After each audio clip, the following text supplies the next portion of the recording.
জাতীয় সংবাদ। জাতীয় রাজস্ব বোর্ড এনবিআরকে 2 ভাগ করার প্রক্রিয়া সমর্থন করেন, জানিয়ে যেভাবে এটি করা হয়েছে সেটি প্রক্রিয়াগতভাবে সঠিক হয়নি বলে মন্তব্য করেছেন সেন্টার ফর পলিসি ডায়ালগ সিপিডির সম্মানীয় ফেলো ডক্টর দেবপ্রিয় ভট্টাচার্য।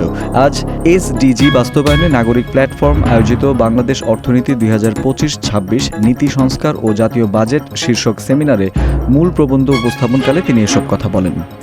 অন্তর্বর্তী সরকারের স্থানীয় সরকার ও ক্রীড়া উপদেষ্টা আসিফ মাহমুদ সজীব ভূঁইয়া বলেছেন, মেয়র হিসেবে ইশরাক হোসেনের শপথ নিয়ে অনেক আইনি সমস্যা ও মেয়াদ সংক্রান্ত জটিলতা আছে। জটিলতা শেষ না হওয়া পর্যন্ত কোনো সিদ্ধান্ত নেওয়া যাচ্ছে না। আজ দুপুরে জাতীয় ক্রীড়া পরিষদে ইউএনএফপিএ এর সঙ্গে এক সমঝোতা স্মারক স্বাক্ষর শেষে তিনি একথা বলেন।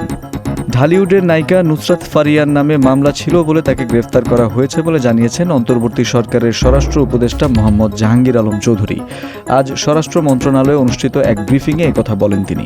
স্বরাষ্ট্র উপদেষ্টা বলেন, বিদেশ যাত্রার নিষেধাজ্ঞার ব্যাপারে একটি পলিসি আছে।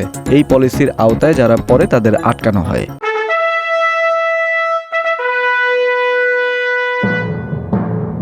রাজনীতির সংবাদ। মত পার্থক্য থাকলেও সবাই ঐক্যবদ্ধ হয়ে কাঁধে কাঁধ মিলিয়ে দেশটাকে গড়তে হবে বলে জানিয়েছেন বাংলাদেশ জাতীয়তাবাদী দল বিএনপির ভারপ্রাপ্ত চেয়ারম্যান তারেক রহমান।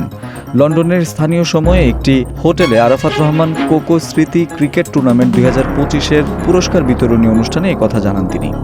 বিএনপির ভারপ্রাপ্ত চেয়ারম্যান বলেন, আমাদের মাঝে বিভিন্ন বিষয়ে মত পার্থক্য থাকতেই পারে, গণতন্ত্রে সেটাই স্বাভাবিক, কিন্তু সকলে মিলে কাঁধে কাঁধ মিলিয়ে দেশটাকে গড়তে হবে।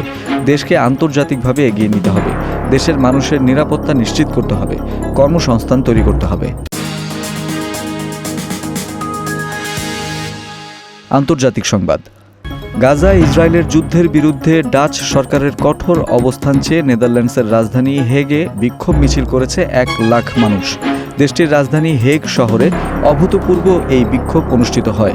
আয়োজকরা জানিয়েছেন, প্রায় 1 লাখ বিক্ষোভকারী এই মিছিলে যোগ দেন।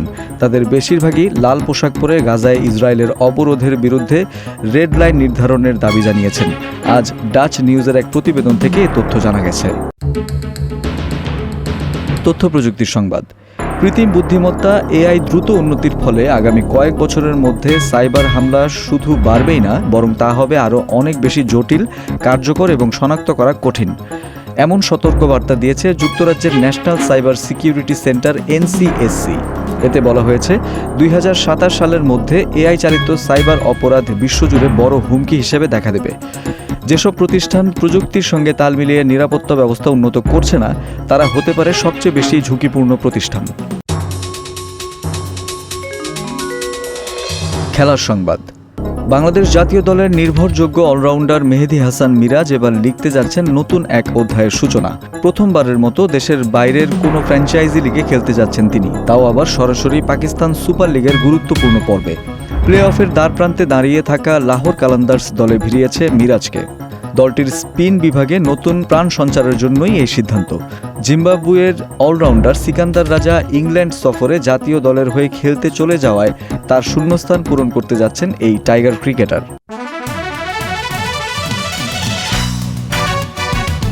সংস্কৃতি বিনোদন। বৈষম্য বিরোধী আন্দোলনে ভাটারা থানায় এনামুল হক হত্যাচেষ্টা মামলায় চিত্রনায়িকা নুসরাত ফারিয়াকে কারাগারে পাঠানো হয়েছে। একই সঙ্গে তার জামিন শুনানির জন্য আগামী 22 মে ধার্য করা হয়েছে। আজ সকালে শুনানি শেষে ঢাকা মেট্রোপলিটন ম্যাজিস্ট্রেট নাসরিন আক্তার তাকে কারাগারে পাঠানোর আদেশ দেন। এদিন সকাল 9টার দিকে নুসরাত ফারিয়াকে ঢাকার সিএমএম আদালতে হাজির করা হয়। দর্শক, এই ছিল আজকের নিউজ বাংলাদেশ সংবাদ দিনের শেষ আয়োজন। দেশ বিদেশের প্রতিদিনের সবশেষ সংবাদ জানতে চোখ রাখুন www.newsbangladesh.com এ। লাইক শেয়ার দিয়ে সঙ্গে থাকুন নিউজ বাংলাদেশের ফেসবুক পেজ ও ইউটিউব চ্যানেলে। ভালো থাকুন, সুস্থ থাকুন। আল্লাহ হাফেজ।